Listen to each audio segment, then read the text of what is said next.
Engines rumble somewhere beyond the horizon, a distant metallic thunder rolling under a low black sky. Wind scrapes over frozen fields, dragging dust and smoke across the dark. In every tank crew, there is one man people joke about, the one with a habit that makes no sense, until the night it becomes the only reason anyone is still alive. Inside the tank, the world shrinks to steel. Condensation beads on cold armor plates, red instrument lamps smear the darkness. The engine's roar fills every space and every thought. The air smells of diesel, oil, and metal that has been heated and cooled too many times. Wedged between the periscope and the radio sits the tank commander, Lieutenant Artyom North Korolev.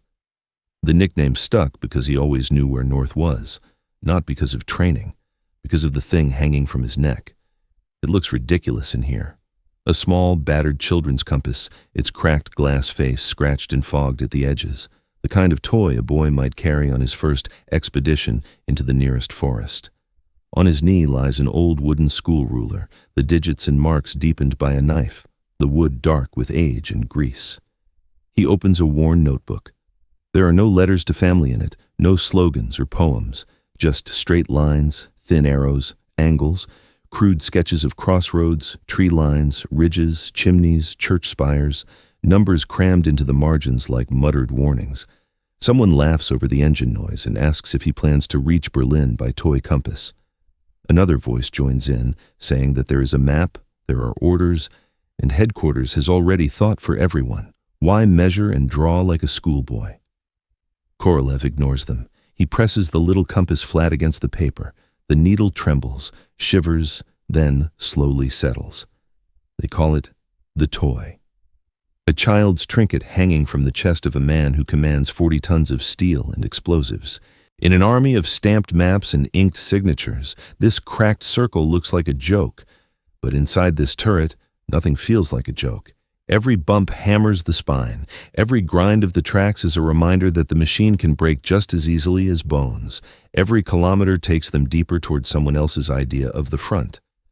Korolev draws another thin line, then uses the ruler to mark a small angle. He murmurs to himself that the fork lies to the east, that the third village should line up with the forest edge, that if the map lies, the needle will not. A young loader with soot smeared under his eyes leans closer and asks why everything has to be checked again. Headquarters sees the whole front. They just have to follow. Korolev looks up for a moment and says that headquarters sees the front from lamps and maps. They see it from mud and smoke. For weeks he's been repeating the same strange ritual. Every march, every halt. The toy compass appears. The school ruler comes out. The notebook opens. He checks where the road really runs, not where the map insists it does. He notes where the distant rumble of artillery truly comes from. He watches where the sun climbs through the smoke and where the shadows of trees and power lines fall. Nobody has ordered him to do this. There is no paragraph in any manual titled Lieutenant with Toy. Daytime. A column of tanks crawls along a village street. On the roadside stands a wooden signpost, arrow and village name neatly painted. Korolev lifts his head, reads the sign, then glances down at the compass in his hand. The arrow on the board and the arrow under the cracked glass do not agree. At a field checkpoint, a staff officer stands by an armored car and shouts the route, main road forward, turn east at the big crossroads, signposts in place, no delays. Korolev salutes, but before he turns away, he mentions that at the last crossroads before the river, the sign pointed east while the map puts the crossing to the north. The officer asks if he doubts the map. No, Korolev answers. I doubt the sign. The officer's eyes drop to the notebook, the old ruler, the small compass. A thin, humorless smile appears. Steel and gasoline win wars, he says, not toys from school. The route is confirmed. Execute. On paper, that conversation never happens. In reports, the march route is clear, logical, correct. On the map, the arrows line up beautifully. In Korolev's notebook, they do not. Back inside the tank, the joking continues. Someone says the commander now thinks signposts are liars. Someone else asks how a sign can lie. Korolev answers without turning his head. A sign does not lie, but someone can make it lie. On this front, The enemy does not always arrive with tanks and shells. Sometimes it arrives at night with a hammer and nails, a signpost turned 90 degrees, a name painted over, a fresh arrow added before dawn. For most of the column, the rule remains simple. Follow the sign, follow the order, keep moving. For Korolev, the rule is starting to change. A muddy field road leads toward a dark forest. At the edge stands a leaning wooden post with no board, just bare wood like a cross. The column pauses for a brief moment. Engines idle, cooling steel ticks, men rub stiff fingers. Korolev climbs out of the hatch, compass in hand, breath steaming in the cold air. He stands on the turret, turning slowly as the needle settles again and again. His eyes roam over the horizon, linking the forest edge to a distant chimney, a water tower, a church spire. For most men, this war is a line on a map. For him, it is a net of invisible axes and distances.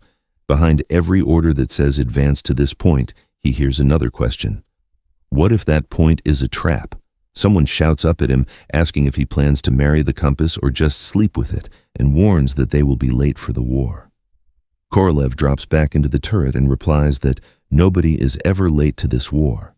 He folds the compass and tucks it under his tunic, but keeps the ruler and the notebook in his hands as the tank rolls forward. No one prints his face in the army papers. He is not a poster hero. He is simply the man with the strange habit everyone laughs about when the road is calm and the tank is warm. A toy in a steel beast. A child's compass in a grown man's war. Evening. The column halts in a half-ruined village. Tanks line up between shattered houses. Men stamp their boots, beat their arms against their sides, and watch their breath turn white. Under the weak glow of a kerosene lantern, Korolev sits on a crate beside his tank. The same notebook lies on his knees. On the page, a new line, a new angle, a brief note. Sign east, needle northeast, ask why. The loader approaches without jokes this time and asks if he really believes someone is turning the signs. Korolev does not look up when he answers. He says he believes someone wants them to trust the wrong road as if it were the right one. The loader starts to say that if the order says, Korolev cuts him off gently. Orders, he says, are written where the lamps are bright and the tables are dry. They drive where nothing is dry and nothing is bright. By the time the division receives its next major directive, a long night march to a decisive sector, his notebook is dense with lines and symbols, and the little compass from his childhood has stopped being a joke. It is the only instrument he trusts without negotiation. He still salutes the orders. He still keeps his place in the column. From the outside, he looks like any other tank commander. But somewhere between the roar of the engine and the distant thunder of guns, a simple private rule forms in his mind. If, one night, the printed arrow on the map and the thin black needle in the toy compass point in different directions, he will follow the needle. Soon, that choice will stop being theory. Night again. The sky is a low, unbroken lid of cloud. There are no stars, only the faint red pulse of distant explosions. The order sounds clean when read from a sheet. A night march to a new sector. Move fast. Maintain formation. Follow the road. Follow the signs. For those at headquarters, it is a line dragged across a map with a pencil. For the crews, it is a black tunnel of mud and nerves, lit only by slit headlamps and the glow of burning villages behind them. Far ahead of the Soviet lines, there are no tanks. Only shadows move. 3 German saboteurs slip along a roadside grove, boots muffled in wet leaves. One carries a hammer, another a paint can and stencil, the third a folded metal sign. They work quickly and in silence. A signpost creaks as they turn it. Bolts squeal. Wood grinds against rusted iron. The arrow that once pointed toward a safe crossing over a river now points over open ground toward a low valley bracketed by tree lines. On a board laid in the grass, a stencil is pressed and paint is sprayed. Letters appear in the lantern light. The name of a familiar village, a believable distance, fresh, black, shining. A war of shells and armor is obvious. A war of arrows and boards is quieter.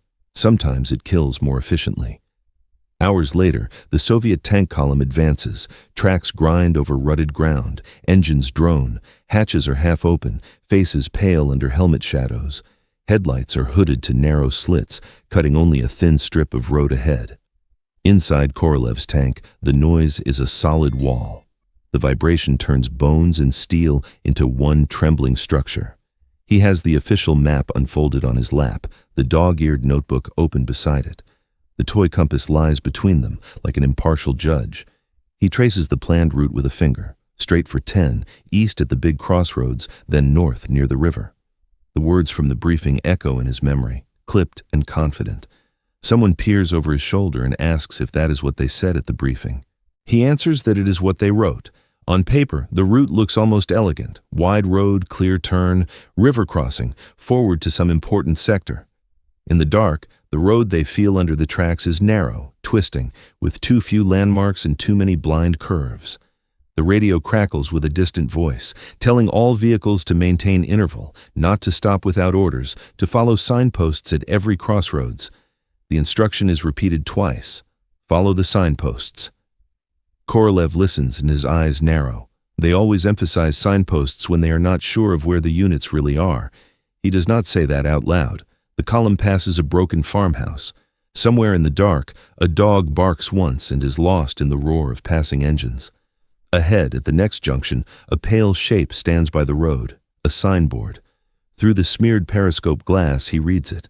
The name of a village that should lie on their route, and an arrow pointing sharply to the right. There it is, someone says.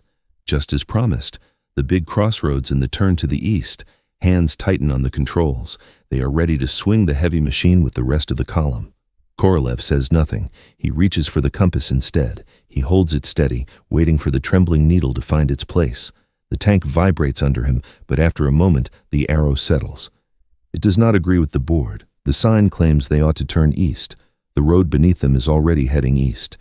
If they turn east again, they will be going south. He flips through the notebook, finds the last confirmed crossroads, the last bearing he checked against the sun days before. The numbers do not match the painted arrow.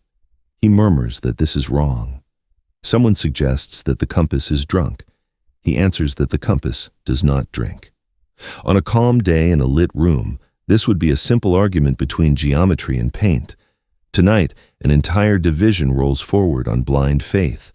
The leading tanks reach the junction first. One after another, their silhouettes turn right, heavy hulls swinging, gun barrels pointing like dark fingers into the unknown. The road curves away from where the needle points. Reports crackle through the radio. The second platoon turning east at the crossroads, road narrow but passable. More vehicles bend in the same direction, a steel river obeying a wooden arrow. Korolev watches the signpost as his tank approaches it. The board looks too clean, the letters too sharp. The nails too bright in the hooded light. The post beneath it is gray and weathered. The board is not. There is no proof in that contrast, only a nagging certainty. The wood has not stood many rains. The arrow has not watched many columns pass. The thought has no time to ripen. Orders snap through the radio, confirming the turn, demanding the column to hold formation and stay on the road. Somewhere in the background, words like "mines off-road" appear and repeat. For a heartbeat, the tank hangs between obedience and doubt, still in the middle of the junction. The road to the right is where everyone is going. The road ahead is where the compass points. Korolev orders the turn. The tank swings right with the rest. He does not turn because he trusts the sign. He turns because, in that moment, he has not yet earned the right to disobey. In the notebook, beside the neat printed route, he adds a new line in pencil. First crossroads. Sign and needle disagree.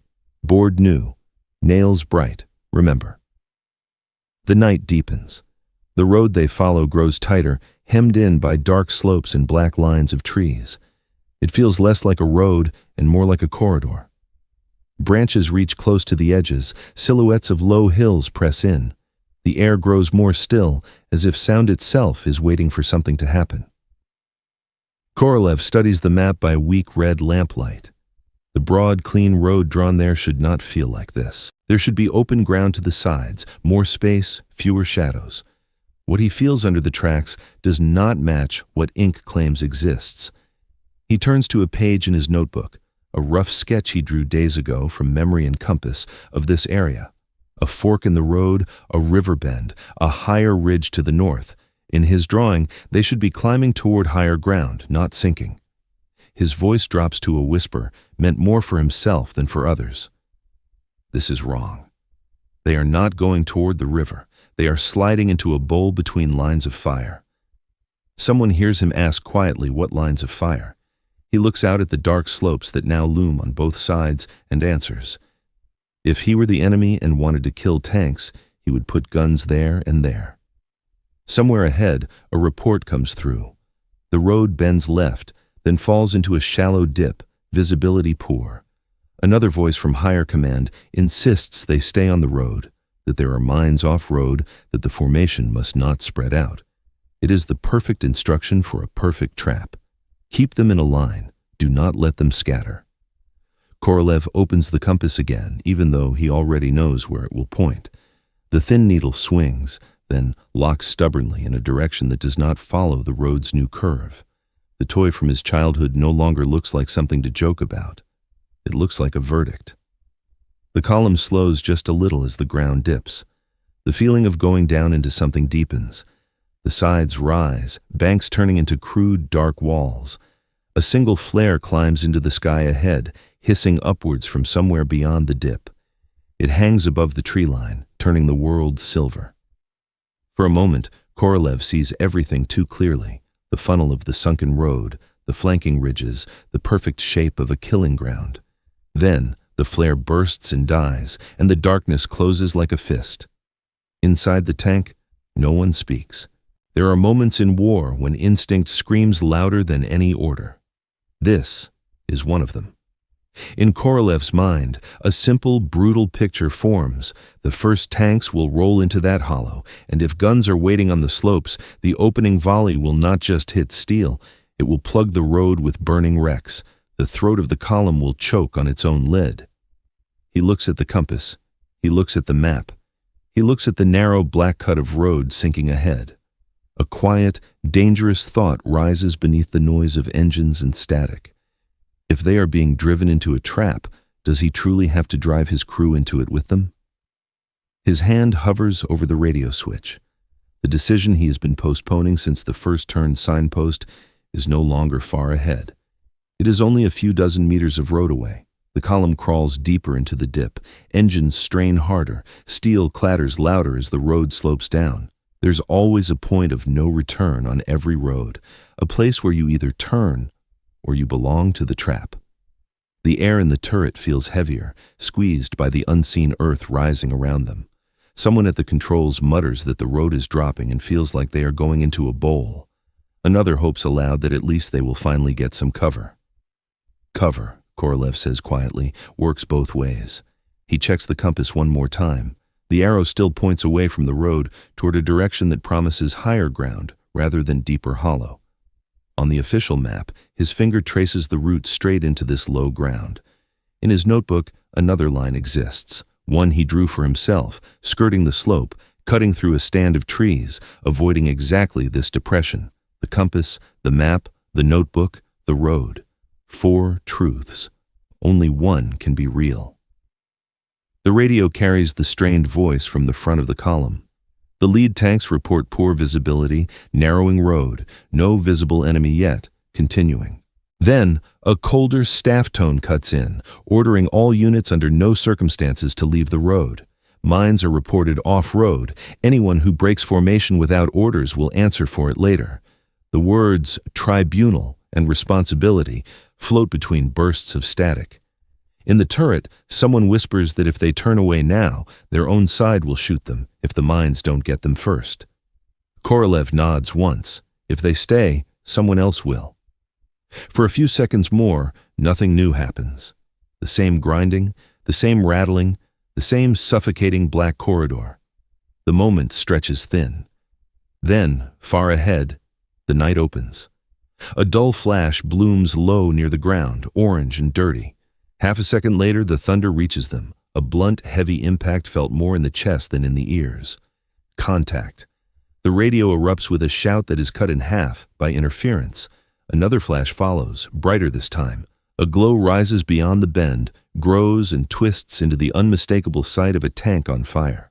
Somewhere ahead, a machine tries to climb out of the dip and is hit sideways, slammed back into the hollow in a wave of sparks and flame.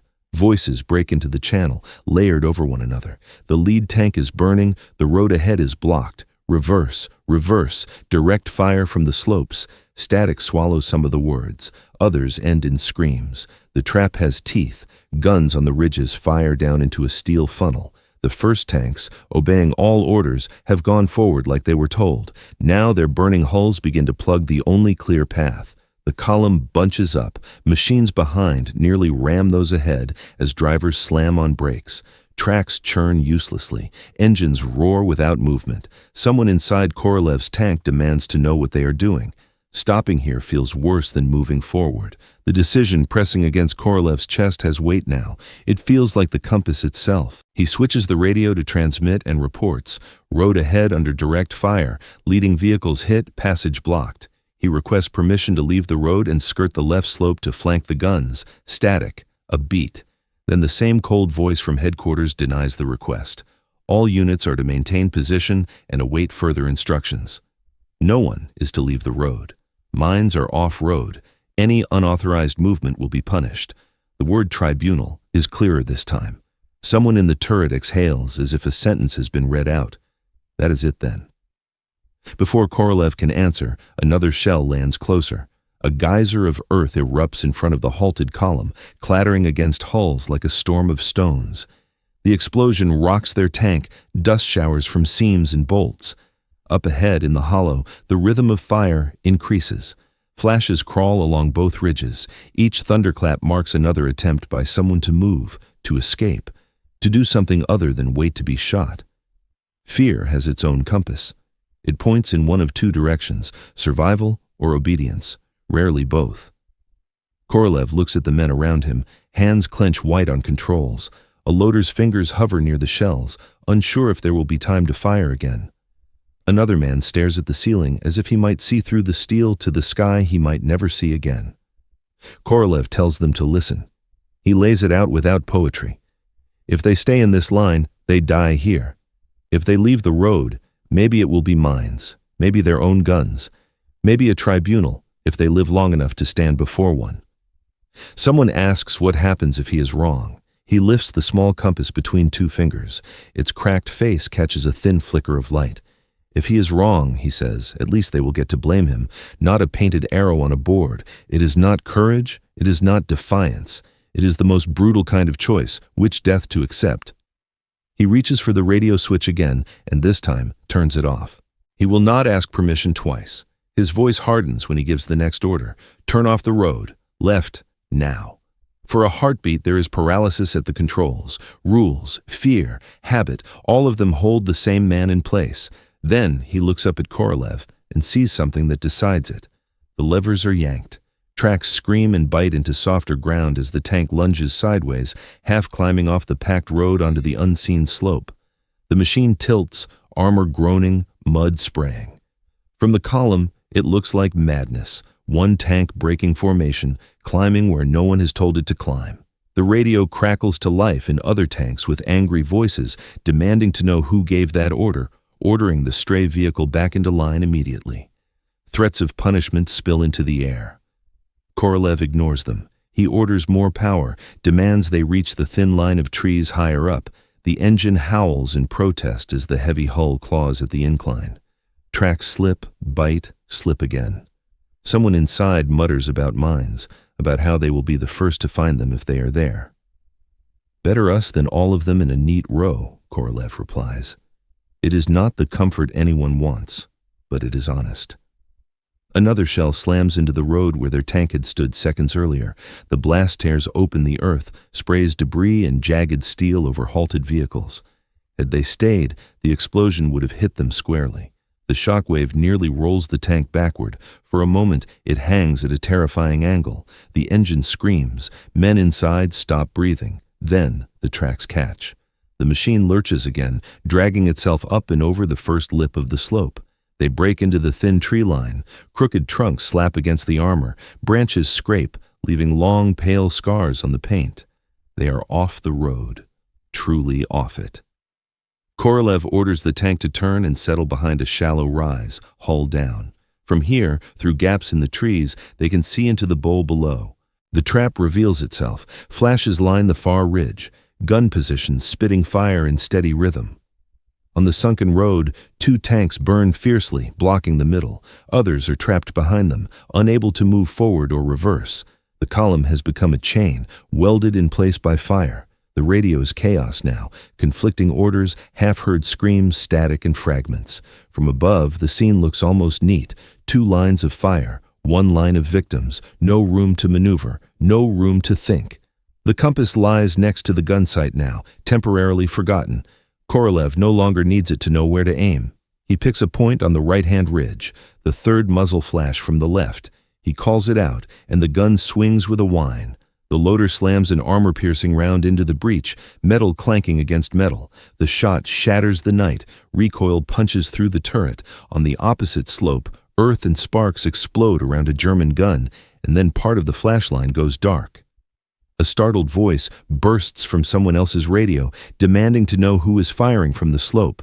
That is not according to the plan. That is not the road. That is not the route. Another angry question from command tries to claw its way through, but it breaks under the noise of the ongoing barrage. Korolev seizes the small gap. He reports his position on the left slope, reports enemy guns on both ridges firing into the column, describes a strong, prepared position, and recommends that units spread off the road, use the slopes for cover, and suppress the flanks. He does not ask for approval. He orders another shot, same ridge, next flash. Make them look up here, away from the helpless line on the road. It is still disobedience. It is still a crime against the clean lines drawn on maps, but every shell fired from up here bends the battle a few degrees away from total slaughter. Down below, some commanders hear his voice not as an order, but as proof. Proof that someone has actually left the road and is not dead yet. Proof that the slope may be mined, may be dangerous, but not instantly fatal. 1 tank breaks out of the line and claws up the opposite bank toward a fold in the terrain. Another follows, engine screaming, hull rocking as it hits unseen holes and roots. Someone in the trapped column shouts that the road is death and the slopes are at least a choice. Not all of them move, not all of them can. For those who remain in the funnel, the night will be short and bright. For those who turn, the danger is still everywhere. In the ground, in the guns, in the furious voices from their own side, demanding to know who allowed this. Much later, when the guns fall silent, the official story will be written. It will talk about heavy resistance, about difficult terrain, about enemy artillery and minefields. It will mention losses, but explain them with phrases like complex situation and intense enemy activity. It may commend somebody for initiative, if that initiative can be made to fit neatly between 2 lines of text. The little compass will not be mentioned. It will lie in the mud at some point, cracked and dirty, its needle still quietly pointing somewhere. Maybe next to twisted tracks, maybe beside a burned-out hull, maybe beside a man who once decided that a toy was more honest than an arrow on a sign. But on this night, in this narrow strip of darkness between 2 ridges, one simple fact is true. When the signposts and the orders pointed one way and the small black needle pointed another, one man chose to turn and took his crew out of the road that lied.